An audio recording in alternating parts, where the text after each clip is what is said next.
Fed Reserve Chair Jerome Powell cautioned that the Fed must resist the temptation to tackle social issues such as climate change, saying that taking on new goals such as climate or social policy without a clear statutory mandate would undermine the case for the Fed's independence. Powell emphasized that the Fed's regulatory powers give it a narrow role to ensure financial institutions appropriately manage the risks they face from climate change, but it should not be a climate policymaker.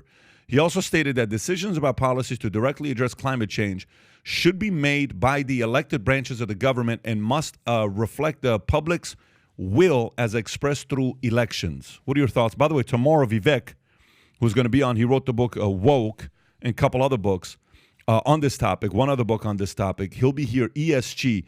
So what, Tom, is what he's really saying is ESG can apply to corporations, but not to the Federal Reserve. Let us do our part. Don't judge us with our ESG score. Or is he just saying, let's not get the two confused. Let's run a business here?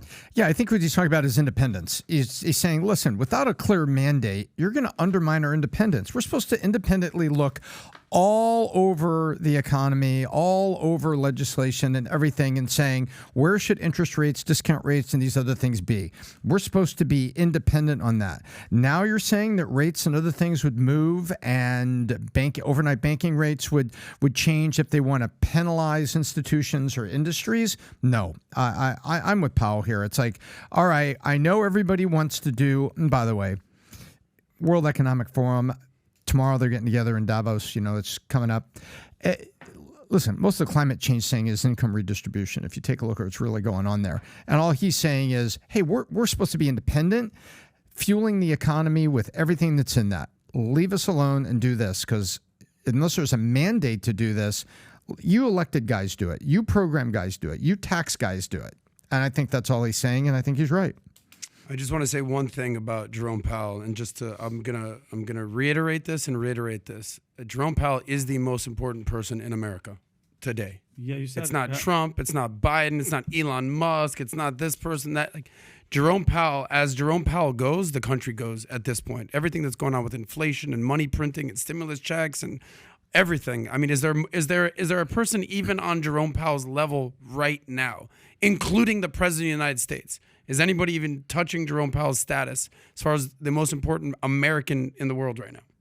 Anybody? He's up there. He's up there with the amount of influence that he has. But what's your point with climate change? I don't know nothing about climate change. It's just the fact that that's the stance that he's taking is a very, very... Yeah, but this is about climate change. We know he's the most powerful guy. But most people don't know that, is what I'm saying. But I understand that. So for a guy this powerful... Mm-hmm. To say what he says about climate change, what's he saying to his peers? You know what it's like? It's kind of like when Jon Stewart went to his buddy and he says, so what do you think about the fact that the virus was leaked from Wuhan lab? Oh, wait, what do you mean? It was not a bat? Mm-hmm. No, it's not a bat. When's the last time you saw a bat?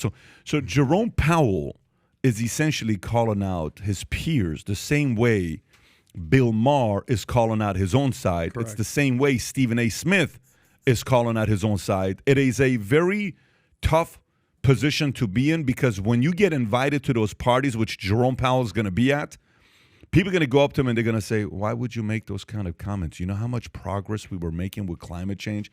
And then you say something like that, and the media on the opposite side, our enemy's going to pick it up. We have to stay united. You can't say something like that. So for a guy like that to say that, it just comes across as there is at least somebody with logic that is thinking the way that Jerome Powell is thinking. And by the way, don't forget who nominated Jerome Powell.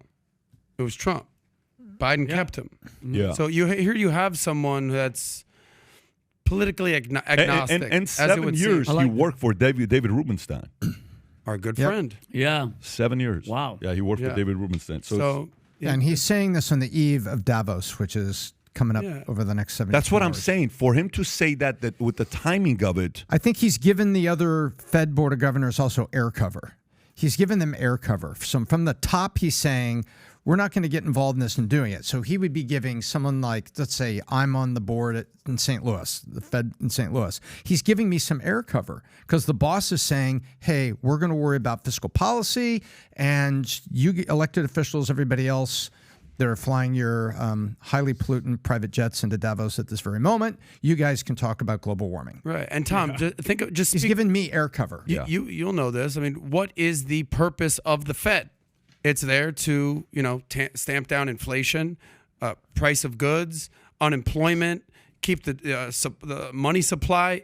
It has nothing to do with social issues or ESG or anything like that. So that just do your job, and that's his job. Independently turn the knobs that help the economy for everyone. Right. So if you like this clip and you want to watch another one, click right here. And if you want to watch the entire podcast, click right here.